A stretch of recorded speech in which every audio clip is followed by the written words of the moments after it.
Praise the lord. మరి ఒక్కసారి దేవుడి ఉదయకాలం మనకి ఇచ్చిన వాగ్దానం చదువుకుందామా? కీర్తన గ్రంథం 140వ అధ్యాయం 6వ వచనం. అయినను నేను యెహోవాతో ఇలాగు మనవి చేయుచున్నాను, యెహోవా నీవే నా దేవుడవు, నా విజ్ఞాపనలకు చెవియొగ్గుము.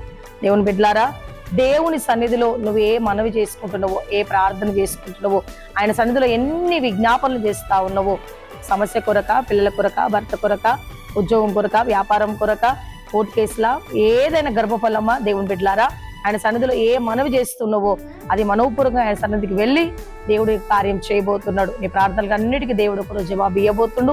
నమ్ము, విశ్వసించి ఉదయకాలము దేవుడు ఇచ్చిన ఈ వాగ్దానం రిసీవ్ చేసుకో. ఈ దినమంతా దేవుని కృప, ఆయన కాపుదల, ఆయన భద్రత, ఆయన కరుణ, ఆయన కటాక్షము, ఆయన సన్నిధి నీకు, నీ కుటుంబానికి, ఉద్యోగ సమస్తములో ఆయన కృప నిత్యము తోడై ఉండును గాక. Praise the lord.